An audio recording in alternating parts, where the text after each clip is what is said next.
साथियों, बड़े खुशी की बात है कि आज मंडल कमीशन रिपोर्ट के प्रणेता पिछड़ा वर्ग आयोग के अध्यक्ष माननीय बीपी मंडल साहब का जन्मदिन है।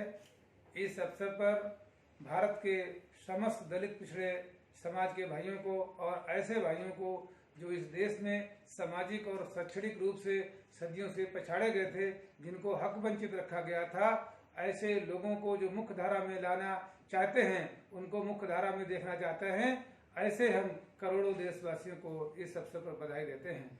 साथियों, जैसा कि आप सब लोग जानते हैं कि भारतीय संविधान में बाबा साहब डॉक्टर अम्बेडकर ने पिछड़े वर्ग के दशा को सुधारने के लिए, उनको इस देश की मुख्य धारा में पहुंचाने के लिए जो भारतीय संविधान में के अनुच्छेद 340 में प्रावधान किया है, तो उन अनुच्छेद 340 के तहत भारत के तत्कालीन राष्ट्रपति माननीय मोरारजी देसाई जी ने उस धारा 340 की शक्तियों का इस्तेमाल करते हुए भारत के पिछड़े वर्ग के लोगों की बेहतरी के लिए पिछड़ा वर्ग आयोग का गठन किया। पहले आयोग जो सर्वप्रथम आयोग बनाया गया, उसको इस देश में काका कालेलकर आयोग का गठन किया गया था, लेकिन उसकी सिफारिशें लागू नहीं हो पाई, वो धूल खाती रहीं। इसके बाद में मोरारजी देसाई जी ने जो भारत के राष्ट्रपति थे तत्कालीन, उन्होंने भारत के अनुच्छेद 340 की शक्तियों का इस्तेमाल करते हुए फिर से दूसरे पिछड़ा वर्ग आयोग का गठन किया, जिसके चेयरमैन, जिसके अध्यक्ष माननीय बीपी मंडल जी थे, जो बिहार सरकार में मुख्यमंत्री रह चुके थे, पूर्व सांसद थे। उनकी अध्यक्षता में 6 सदस्यीय एक आयोग का गठन किया गया। उनके आयोग में, उनकी कमेटी में उनकी माननीय आर.के. भोले जी जो संसद के सदस्य थे, उनको मेंबर बनाया गया। श्री दीवान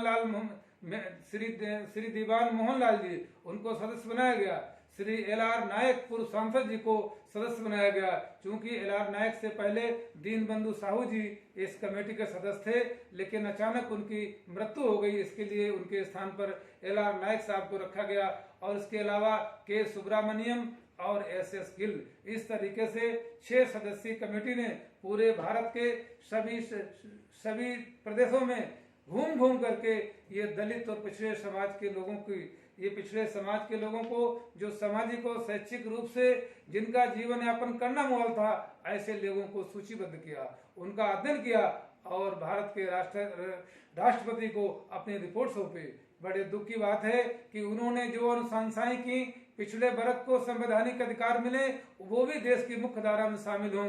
बड़े दुख की बात है कि इतना लंबा समय बीत जाने के बाद भी अभी मात्र 2 सिफारिशें लागू हो पाई हैं, शेष सिफारिशें अभी अधूरी पड़ी हैं। इसलिए हम समाजवादी पार्टी के अनुसूचित जाति जनजाति के निवर्तमान प्रदेश अध्यक्ष के होने के नाते ये मांग करते हैं भारत सरकार से कि वो इन अनुशंसाओं पर पुनर्विचार करे और जो छूटी हुई अनुशंसाएं सिफारिशें हैं, उन सिफारिशों को पूर्ण रूप से लागू करे। और इतना ही नहीं, इस देश में विभिन्न क्षेत्रों को जो निजीकरण किया जा रहा है, ये आरक्षण को समाप्त करने की केंद्र सरकार की साजिश है, भारतीय जनता पार्टी की साजिश है।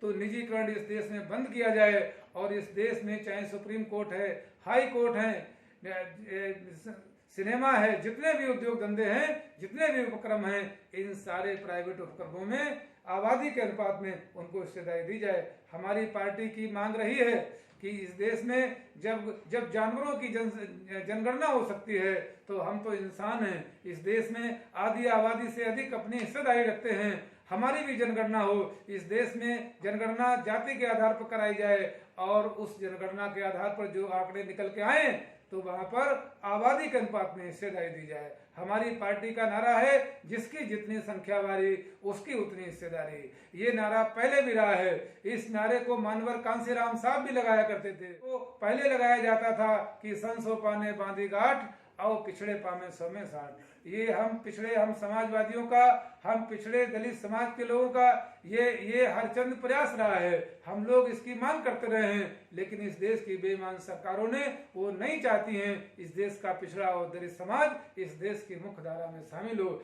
इसलिए इस खुशी के मौके पर हम पुनः ये कहना चाहते हैं कि धन्य है बीपी मंडल साहब, जिन्होंने अपने अथक मेहनत से और ये अनुशंसाएं जो मेरा भारत के राष्ट्रपति को सौंपी हैं। किसी ने कहा है कि आए हो जमाने में, आए हो निभाने किरदार जमी पर, कुछ ऐसा कर चलो कुछ की जो जमाना मिसाल दे। वास्तव में बीपी मंडल जी की आज पूरे देश में मिसाल दी जाती है। हम उनको प्रति भी नतमस्तक हैं। बाबा साहब डॉक्टर अम्बेडकर जिन्होंने भारतीय संविधान में इसका प्रावधान किया, बीपी मंडल साहब जिनको दूसरा अम्बेडकर हम कह सकते हैं, बीपी मंडल साहब ने जो सिफारिशें की, बीपी मंडल साहब को हम नमन करते हैं और दिल से आभार व्यक्त करते हैं तत्कालीन प्रधानमंत्री बीपी सिंह जी का कि उन्होंने अपने प्रधानमंत्री रहते इन सिफारिशों को लागू किया था। माननीय शरद यादव जी, माननीय मानवर कांसीराम जी, माननीय मुलायम सिंह यादव जी, माननीय लालू प्रसाद यादव जी और तत्कालीन इस देश के राष्ट्रपति मोरारजी देसाई जी, इन सबको हम आभार व्यक्त करते हैं कि इन सब के संघर्ष से इस देश में मंडल कमीशन की रिपोर्ट लागू हो सके।